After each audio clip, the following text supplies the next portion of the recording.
Hello hi friends, welcome back to our channel Latha 1234. మా videos కనుక మీకు నచ్చినట్టయితే లైక్ చేయండి, షేర్ చేయండి అండ్ కామెంట్ కూడా చేయండి. Please do subscribe to our channel Latha 1234. Thank you. Please full video.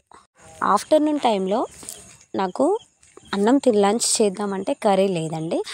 ఆ టైంలో నాకు థింక్ వచ్చినది ఏంటి అంటే, ఒక టమాటా బాత్ చేసుకోవచ్చు అనేసి ట్రై చేశానండి. చేశానేంటి, నేను అప్పుడప్పుడు కర్రీ లేనప్పుడు ట్రై చేస్తూనే ఉంటాను. ఎగ్ రైస్, టమాటా బాత్, ఆలూ రైస్ అలాంటి రెసిపీస్ ట్రై చేస్తూ ఉంటాను.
ఏం చేయాలంటే, ముందుగా రైస్ని కలిపి పెట్టుకోవాలి.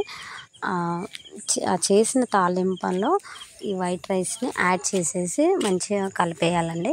మంచిగా కలిపిన తర్వాత ధనియాల పొడి, చికెన్ మసాలా అవన్నీ వేసి కలిపిన తర్వాత కొంచెం నిమ్మకాయ రసం ఉంటే టేస్ట్ చాలా బాగుండేది. బట్ నా దగ్గర లేదండి. ఉంటే మాత్రం మీరు ట్రై చేయండి, టేస్ట్ మాత్రం చాలా బాగుంది. Please watch. Thank you. అప్పటికప్పుడు టమాటా బాత్ చేసుకోవాలండి. ఈ వీడియోని ట్రై చేయండి. నేను తినేటప్పుడు మా పాపకు కూడా చాలా నచ్చిందండి. మా పాప కూడా టేస్ట్ బాగుంది మమ్మీ అని చెప్పేసింది. మీరు కూడా ట్రై చేయండి. Thank you. వీడియో చూసిన తర్వాత వీడియో ఎలా ఉంది అనేసి కామెంట్ బాక్స్లో కామెంట్ చేయండి. నేను చేసిన టమాటా బాత్ని నాకు మాత్రం చాలా బాగా నచ్చిందండి. టేస్ట్ మాత్రం చాలా బాగుంది. ఆఫ్టర్నూన్ టైంలో ఇలా చేసే టమాటా బాత్ని వేడివేడిగా కర్రీ లేనప్పుడు ఇలా కూడా ట్రై చేయొచ్చు మనం. సో ఎనీవే, టేస్ట్ మాత్రం చాలా బాగుంది. Thank you. అమ్మ చేసే అన్నం బాగుంది. మీరు చేసుకోండి. మీరు వేసుకోండి.